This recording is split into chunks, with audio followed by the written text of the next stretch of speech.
what me and Aaron have, is very healthy and is very gentle. It's very soft and it's very kind and it's very sweet and it's very warm and it's one of the best feelings that I've ever had. Oh man, we knew it was gonna happen. You know it was gonna happen. Y'all didn't know. Teyana Taylor and Aaron Pierre, they called him quick. I guess he couldn't. Iman Shumpert is asking for Teyana Taylor to be held in criminal contempt of court and to be thrown in jail for 20 days. Okay, now y'all going too far. Come on, Iman. For what? Well, this is what, so he's basically saying that when Teyana Taylor spoke out, remember we reported in the room about the divorce agreement that... Oh my goodness, I'm so happy you asked. Teyana Taylor winning that Golden Globe is the same reason why Halle Berry is the only black woman, or one of the few black women, with a Best Actress Oscar. Halle Berry won for Monsters Ball, and the theory behind why she won is the fact that she was a black woman being fetishized by a white man with a father. Teyana Taylor's character in One Battle After Another is basically... It started the way so many modern controversies do, with a notification, one alert, one tag, one name trending slightly higher than usual. Within hours, 3 people were pulled into a headline storm that felt impossible to ignore. Iman Shumpert, Aaron Pierre, and at the center of it all, Teyana Taylor. First, it looked routine. A few speculative blog posts, a handful of viral tweets, blurry screenshots passed around like digital whispers, the kind of rumor cycle the internet produces almost daily. But this time, something felt different. The narrative machine didn't just start, it accelerated. And once that machine begins turning, it rarely pauses to wait for clarity. The speculation began with Teyana, a public appearance that seemed slightly more intentional than usual, a caption that fans dissected as if it were coded language, a photograph that sparked more questions than answers. None of it confirmed anything, yet all of it felt loaded. It didn't take long before Aaron Pierre's name entered the conversation, and when it did, the tone shifted immediately. Because now this wasn't just about subtle symbolism or aesthetic interpretation.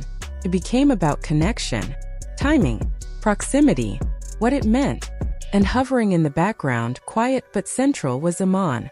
To understand why the reaction felt explosive, you have to understand the history. Iman and Teyana weren't simply another celebrity couple. For years, they represented a kind of modern love story that felt creative, expressive, almost cinematic. Their interviews were playful. Their family moments appeared warm and intentional. Their chemistry felt organic. Fans didn't just watch them, they invested in them. So when news of their split became public, even though it was framed respectfully and maturely, it still landed heavily. There were no public breakdowns, no chaotic live streams, no messy interviews, just calm statements about growth and transition. But calm doesn't erase attachment. Something shifted in the collective imagination. The idea of them as a permanent unit dissolved. And even when separation is handled gracefully, audiences often struggle to recalibrate. That's why when Aaron's name began trending alongside Teyana's, it wasn't processed as simple gossip. It felt like a sequel nobody expected this soon. For some fans, it was exciting proof that life moves forward. For others, it felt abrupt, too fast, too layered with unresolved emotion. Then the speculation escalated. Pregnancy rumors. There was no official confirmation, no statement, no verified source, just interpretation layered over assumption. An outfit seen as concealment, a glow interpreted as evidence, anonymous accounts claiming insider knowledge. Once the word baby entered the narrative, the internet lost all restraint. Romance rumors are temporary. Pregnancy rumors feel permanent, transformative, irreversible. Suddenly the discussion wasn't about dating. It was about futures, legacies, family dynamics. Timelines flooded. Reaction videos multiplied. Entire think pieces were formed in real time, all without confirmed information. And naturally, attention turned to Iman. Would he respond? Post something cryptic? Share a lyric that hinted at hidden emotion? First, nothing changed. Workout clips, studio sessions, family content, routine posts. But in the world of high-profile speculation, normal becomes suspicious. Silence becomes strategy. Every emoji becomes a clue. One lyric he posted, was it intentional? One caption about growth, was it subtle shade? Fans slowed down his videos, zoomed into backgrounds, cross-referenced timestamps.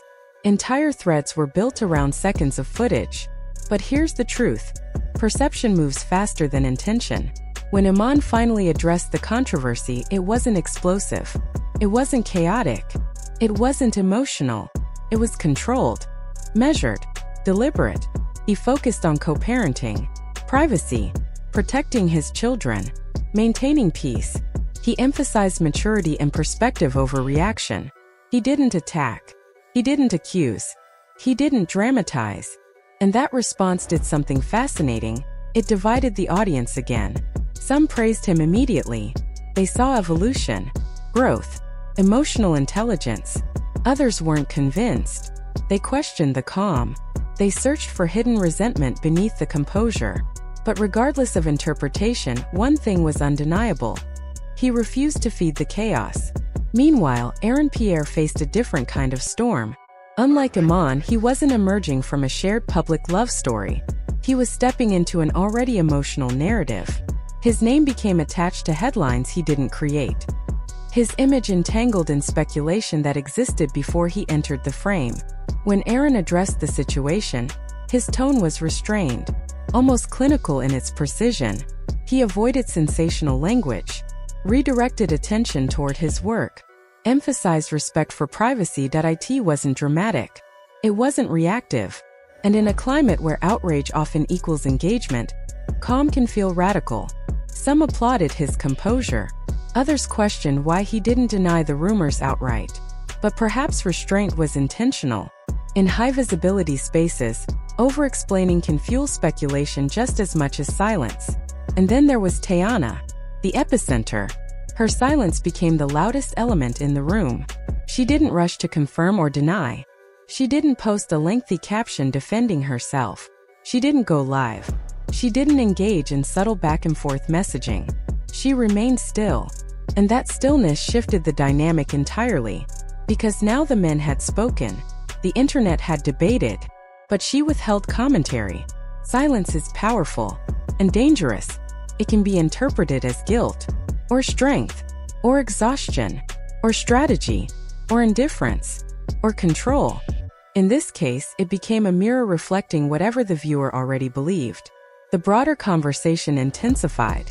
Co-parenting under public scrutiny. Moving on after a highly visible love story.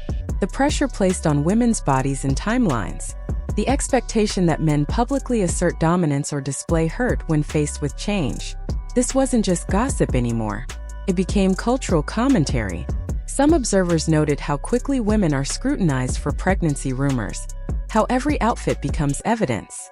Others pointed out how men are expected to either react dramatically or prove they're unaffected, as if neutrality isn't allowed.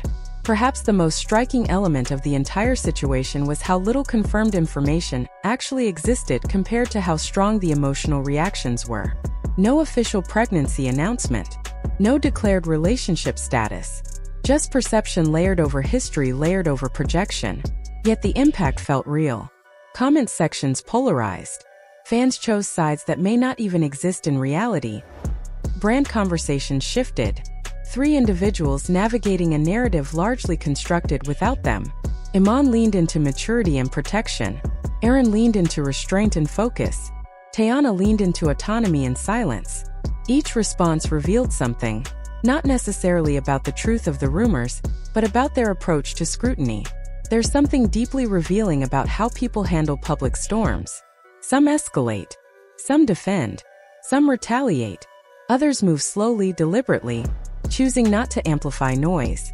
What stood out here was the absence of escalation. No explosive interviews. No public shouting matches. No messy back-and-forth statements spiraling into chaos. Instead, there was quiet tension. And sometimes calm is more unsettling than conflict.